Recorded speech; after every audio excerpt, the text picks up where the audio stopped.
Learning a new language is a complex process. One app company looks to AI to help with personalization, context, and motivation. Learn more on today's episode. I'm Zan Gilani from Duolingo, and you're listening to Me, Myself, and AI. Welcome to Me, Myself, and AI, a podcast on artificial intelligence and business. Each episode, we introduce you to someone innovating with AI. I'm Sam Ransbotham, professor of analytics at Boston College. I'm also the AI and business strategy guest editor at MIT Sloan Management Review. And I'm Shervin, Khodabandeh, senior partner with BCG and one of the leaders of our AI business. Together, MIT SMR and BCG have been researching and publishing on AI since 2017, interviewing hundreds of practitioners and surveying thousands of companies on what it takes to build and to deploy and scale AI capabilities and really transform the way organizations operate. Welcome. Today, Shervin and I talk with Zan Gilani, Principal Product Manager at Duolingo. I'm personally pretty excited about today's episode because Duolingo is in a really interesting position. In a lot of our show, we end up talking about how organizations are using AI to augment or to improve human decision-making, and that's great. But Duolingo goes further and focuses on how humans are learning with AI, personalized education at scale, which is something that appeals to me. Anyway, that's enough from me. Let's hear it from Zan. Zan, thanks for joining us. Thank you. It's a pleasure to be here. Zan, first, can you give us an overview of Duolingo and the company and what your role is? Absolutely. Duolingo is basically an app that teaches languages. We teach 40 plus languages right now. Most of those people, by the way, are learning English. And most of our learners are also learning on mobile phones, so Android and iOS devices. And we are the most downloaded and the most used educational app there is, languages and otherwise. We have around 16 million DAU or daily active users and 40 plus million monthly active users as well. And I've been at the company just coming around to 8 years, where I am a principal product manager for the experimental AI team. My primary role is leading this team that is working to teach more effectively using generative AI. And also more broadly, I help the company set up for success when it comes to generative AI. One of the main use cases we have now specifically for generative AI is a new subscription tier. Duolingo is a freemium product. The mission is to provide the highest quality education possible, make it accessible to as many people. All you need is an internet connection. So we have this free version of the app, which is what most people are on. That's really good. Most people at the company spend time on that. And then we have subscription tiers. And we recently just launched a new AI-powered subscription tier called Duolingo Max. And I'm happy to go into the features as well. So experimental AI, it's sort of like your R&D lab, if you will? Well, I'd say actually more than half of the company is working on R&D broadly, kind of all of the people who work on product. And within the folks who work on learning or teaching effectively, you could think of it as a lab, yes. Great. Maybe for our audience, you could list the variety of use cases or places that AI is being used. I mean, of course, from the obvious one, personalization and gamification that a lot of the apps have, but just tell us how AI is being used. Duolingo has been using AI for as long as the app has been around, which is coming up to a decade. In fact, it was founded by a computer science professor, Luis van Aan, at Carnegie Mellon University, and his graduate student at the time, Shervin. Right now, it's used in a number of different ways. On the growth side, for example, a lot of work goes into optimizing notifications. The thing about Duolingo that makes it different from other apps is that it really tries to help you stay motivated. For us, pedagogically, we think that the hardest thing about learning a language is actually staying motivated. Because remember, this is something tough to do. It's especially tough to do by yourself on a phone. That's really a tough thing. So notifications and the timing when you get them, the messaging that it has really does affect someone's ability to stick with it in the long term. So we put a lot of effort into machine learning for notifications. We also use it on the content generation side. So we are trying to create useful, appropriate content we use it there as well. And then in a separate arm of the company, which is the Duolingo English test, which is basically an English proficiency test that students have to take when going to university, kind of a competitor to the TOEFL or TOEIC or IELTS. Most Americans haven't had to experience this. We use it for detecting cheating. We use it for generating content in a bunch of different places as well. That's fascinating. And on the actual core of the app, which is teaching you language, how dynamic is that? How personalized is it when it adjusts to a person's way of learning? Personalization plays a role, but a lot of the experience is curated by learning scientists, by educational content developers. For most people, the order in which you want to learn things is going to be roughly similar. For example, everyone learns the present tense before you then go on into other complicated tenses. But where we do use AI for personalization specifically is for something called Bird Brain. And this is basically a system we have that is optimizing for the difficulty of questions that you are going to see in practice sessions. One thing to note over here about Duolingo is that it's completely interactive. It's meant to feel like a game. So every time you're learning, you're kind of answering a mini exercise and then you get it right or wrong. You always get feedback. So the point of Bird Brain is to try to come up with the Goldilocks level of difficulty, because basically if something is too hard, it's frustrating and you lose motivation. If something's too easy, it's boring and you lose motivation. Bird Brain is one of those things that we use for personalizing practice in particular. Sure. One thing I think that's funny about that is that in describing his product, we just took for granted the speech synthesis, speech recognition. These were avant-garde things 10 years ago. And now, Zan, you didn't bother to mention those as applications of AI. I think that's just sort of stepping back, saying what now is normal. That's right. And I think one thing you have that's quite interesting and maybe unique is just the number of feedback loops you must have. I mean, usually in a lot of other applications, when you think about corporations and retail and banks and telecom, etc., it takes some time to get feedback. And you're almost getting instantaneous feedback on so many experiments or mini experiments from so many people. Maybe tell us a little bit more about just the speed of learning and the speed of adaptation of your algorithms. There's a nice bit of mirroring over here, which is that there are principles for learning effectively that we try to impart into the product itself. And then as a company and as an organization, we are trying to operate on those principles as well. Getting fast feedback really matters when you're learning a language, but it also matters when you are working on the product itself. And from a very early time, we basically built out our own A/B testing infrastructure. And it's pretty core to the product process. That's the central component of how we do product at Duolingo. So at any given moment in time, you have hundreds of experiments being run on things that are very granular. The positioning of buttons on the pricing, on the page for the price of our subscriptions, your classic bread and butter experiments, to also huge new features, new tabs. Basically, if it's not a bug, it's probably the case that we're running this in the form of an experiment. We've gotten very, very good and very, very sophisticated at doing this. Shervin's going to roll his eyes because I'm going to go academic for a minute, but you're a classic case of experiential learning. And actually, I'm going to give you a little bit of segue to talk about your Max product here, because I think there are two pretty exciting parts of that. This role play, which is getting to the academic concrete experience, part of experiential learning. And then this explain my answer, which is a reflective observation and critique. So tell us a little bit about both of those and how those are tied to learning outcomes. Definitely. I think it's useful to talk about where we were before adding those two features. Pedagogically, Duolingo has always been about implicit learning. So learning without telling you explicitly, this is what you're going to learn and this is how it works. And that is the DNA of the experience, because we think it's just more automatic when you do it that way. People also get really demotivated and off-put by complicated grammar, tables, etc. And then the second is that you're learning on an app and you're doing this interactive thing, these almost game-like exercises.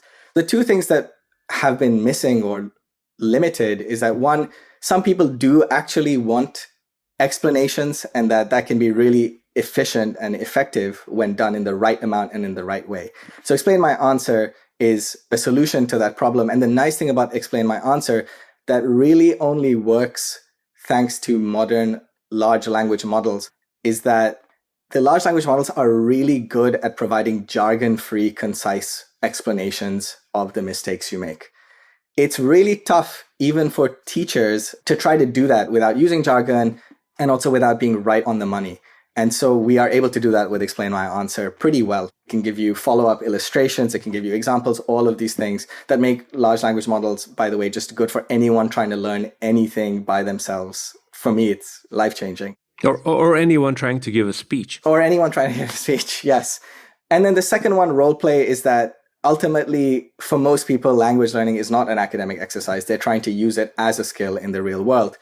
And that's a skill in and of itself. So how do you give people the ability to practice that? How do you get them to simulate this? Chatbots are exactly one way to do so, because now what you have is something that can speak to you at the level of difficulty that you're at, has infinite patience, and can then actually give you feedback afterwards as well. Even if people had access to native speakers, which they don't generally, you'd still need a native speaker who has infinite patience and who really, really can understand what you're looking for.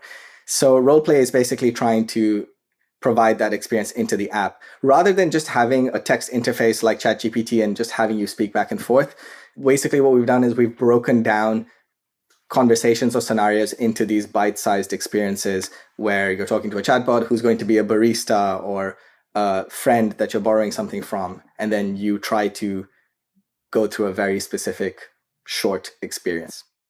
Sam, I have a question for you. Because Sam, as you know, is a distinguished professor, and he's been teaching people, including people that are not in his class, like me, a lot of things. So my question, Sam, is, no, in all seriousness, though, what makes a good teacher, in your opinion? Actually, Zan hit on a couple of things right there, and that's part of why I was feeling somewhat convicted in his conversation. This infinite patience that he talks about, that's really important, and it's also really hard. Impractical. And meeting people where they are is a fundamental problem that we have in education. I mean, I sit in front of a room with 35, 40 people, and they are not homogenous. And meeting people where they are is exactly what Zan was talking about. So, yeah, you have to know the material well. You have to keep people engaged, but you also have to keep track of where people are and what they know. Present stuff that's not too easy and not too hard. And I'm very attracted to this model. So then what's next? Well, yeah, that's exactly where I was going. What's next? I mean, if we can do this with language, what else can we do this with? Where does it work? I meant just for language. So meeting people where they are, having very good knowledge of the student and their progress, and then being able to do role play and lots of experiential learning, and being able to explain and guide in a more jargon-free way and in a way that you could repeat it and I don't have to rush to take notes. I mean, all of these things, right? What is missing? I'm hearing this, and this is like better than a regular teacher, sounds like it. But in your view, what is missing for this to be a perfect teacher, in Zan's view? I think we are still a very, very, very long way away from being the perfect teacher for a number of reasons. But also say we don't believe, and I certainly don't believe, that at the end of the day, all you need is a chat interface and that most people will be able to get really far with whatever they're trying to learn. So to answer the first part about why we're far away from a teacher, well, some of this I think is unknown, but there is a real impact to developing a relationship with another human being when you're learning. There is like an emotional part of learning something new, and there is a human connection that can be as simple as the fact that you show up for your tutoring appointments because you don't want to let your teacher down, to also the fact that that tutor can be really engaging with their facial expressions, with the cadence of their voice, with the illustrations that they can tell, the way they can relate to maybe their own lives. So that we're still very far away from. And then when it comes to just hey, why can't a chatbot teach you everything? For most people, you still have to be organized. And being organized is quite exhausting. For example, just deciding what to eat next is often what you spend all of your time doing, or deciding what movie to watch. And similarly, deciding what to learn next is tough. So someone on the product side has to figure out the right sequencing of things for you to learn. Similarly, being creative is exhausting as well. For a real life tutor, it would be really difficult for them to put on a lot of different personas and do a lot of role playing. Then you'd need a tutor who's also an amazing actor. And AI gives you the ability to do that with a virtual tutor. But even then, we don't want a learner to have to come up with these scenarios all the times themselves. The last two things I'll mention is that learning is also multi-sensory. It's also contextual. What you'd want ideally is some kind of learning in context happening as well, instead of just with a chatbot. And the last thing to mention is people really do need a sense of progression in order to stay bought into learning a language, because actual progress is so slow and so incremental, it's really hard to see. And so what you have to do is you have to show people progress bars that are filling up, and you have to check in. I think there are probably ways that you could simulate that in a tutor experience, but that's some of the reasons why I think we care about building the experience outside of that as well, and building a path that you go along, and all of these other things that go into making Duolingo what it is. Zan, I want to come back to one thing you were talking about that I'm pretty attracted to, is this idea of figuring out what's the next thing you need to learn. I mean, historically, every class that I had in languages, we had a book and we moved from chapter 1 to chapter 2, and somebody somewhere really thought through the sequence of that. But at the same time, I don't know that that's necessarily optimal for all students. And we think about recommendation systems in Netflix or in music. We've talked to Spotify, Shervin. This seems like a great opportunity here. What's the one thing that I could learn right now that would make the most difference? Or what's the one thing that I don't know that's keeping me from opening up this next section? That seems like a huge opportunity. Yep. And I would break that into two pieces as well. One of them is just generally what's an effective order to learn in and what's an effective order to teach in. And it's especially useful for people who have some prior proficiency, which is most people who are trying to learn a language on Duolingo, particularly English learners, because they've done it in school in some kind of way and their knowledge is patchy, as we like to say. And in those cases, the order is going to be quite different person to person because of different experiences. And then the second aspect of it is the things that you specifically are having trouble with in the moment that you need to focus on more. Maybe you're just making way more mistakes for a particular concept.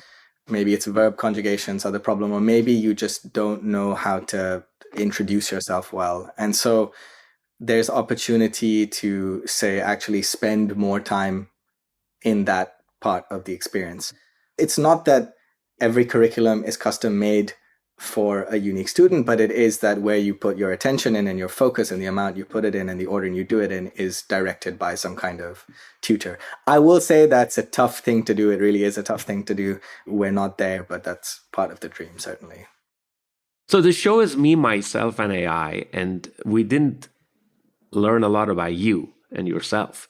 So maybe tell us a bit about your background, how you ended up in this role, and what the journey was like. Yes. How far back should I go? Do I start with grandparents, parents, myself? Up to you. Okay. I'll skip the extended biography. I grew up in Karachi, Pakistan. That's where I was raised. And I came to the US for undergraduate studies. And I actually studied political science and East Asian studies in college because, one, I was interested in languages. So I took Chinese. And when I was learning languages in college, one of the most exciting things was always trying out tools to see what was effective or not. So it's the interest in languages, it's the interest in technology that got me to Duolingo. And actually, I started in marketing because I'd done some marketing and advertising internships before that. At that time, we were around 50 people at Duolingo, and we went from having just one team that worked on the app to having teams that worked on monetization, learning, and growth. And so I started working on growth as a marketing person. And then about a year and a half in, I switched to being a product manager. And for most of my time at Duolingo, I have worked on growth, which is to say user retention, whether that's new users or existing users, growing our presence in Asia. That was super interesting, things like that. And motivation and what gets people motivated and what keeps them motivated has always just been an interest of mine. And then the switch to working on AI as the focus and leading this experimental AI team came the end of last year, because basically we ended up partnering with OpenAI for their GPT-4 launch. And the reason why we ended up doing this partnership was actually because I knew the product manager for the GPT-4 launch at OpenAI. And when we got together, we quickly realized Duolingo is the perfect use case for the launch, because for the launch, what they really wanted was to show that companies are actually using this to transform their businesses. And these are also companies that are trying to do good for the world, etc. And so we as a company, based on that partnership and getting access to GPT-4 early, shifted a bunch of priorities, started really leaning into AI. And one of those things was to start this team that's trying to work on experimental features. Very exciting. And actually, from a motivation standpoint, you'll be thrilled to know that my son is very proud of his Spanish language streak. So amazing. We've got a segment where we ask you a series of questions, and these are just rapid fire. Say the first thing that comes to your mind. What's your proudest moment in AI? We as a company launching Duolingo Max has been super exciting and just paving the way for a new era of teaching. It's been created actually by the Max team at Duolingo, which is led by Edwin Bodge and Bill Peterson. And it's super exciting. I'd say personally, actually, the first product that my team has been working on is actually, the experiment is going live. You could kind of think of it like TikTok for reading, but it's something where all the content is generated by GPT-4. It's giving you a huge breadth of content because people need reading practice in lots of different varieties, and it's also listening as well. So very excited to see how that goes. Very cool. What worries you about AI? I'm generally very optimistic, but I think the thing that worries me is just that the pace of change is so quick that it will be destabilizing. And the goal for us as a society is to make sure we can stay stable in the face of very, very rapid change, because rapid change is what we want, actually. We want progress to come quickly, but without all of the destabilizing effects. So that's the fear. I think it's a solvable problem, but that's the fear. What's your favorite activity that does not involve technology? I play a lot of soccer. Funnily, there is technology involved with that, as it turns out. But yes, I play a lot of soccer. That's one of my favorite activities to do. So what first career did you want? Poli-sci, I think you mentioned. What did you want to be when you grew up, when you were a kid? Lots of different things. There was never one answer. I wanted to be a writer, a journalist, a cricket player, a cricketer, work in international development, even wanted to be an architect. You run the table there. Yeah, a lot of different things. What's your greatest wish for AI? What are you hoping we can get from this? I think AI is the way that we can create the fastest progress, where progress here, I just mean as many human beings are living the lives that they choose to live, that they're flourishing. I think that is the highest level goal, and that is the meaning of life for most people. I'm very excited to be part of that effort. Well, it sounds like you are. Zan, thanks for taking the time to talk to us. I mean, I really genuinely feel like this is a hugely different and exciting opportunity for how we as humans can get better. And it sounds like Duolingo is doing a lot of that. Thanks for joining us. Thank you so much. Thanks for joining us. Next time, Sam and I speak with Jeremy King, Senior Vice President and Head of Engineering at Pinterest. See you then. Thanks for listening to Me, Myself, and AI. We believe, like you, that the conversation about AI implementation doesn't start and stop with this podcast. That's why we've created a group on LinkedIn specifically for listeners like you. It's called AI for Leaders. And if you join us, you can chat with show creators and hosts, ask your own questions, share your insights, and gain access to valuable resources about AI implementation from MIT SMR and BCG. You can access it by visiting mitsmr.com/AI for leaders. We'll put that link in the show notes, and we hope to see you there.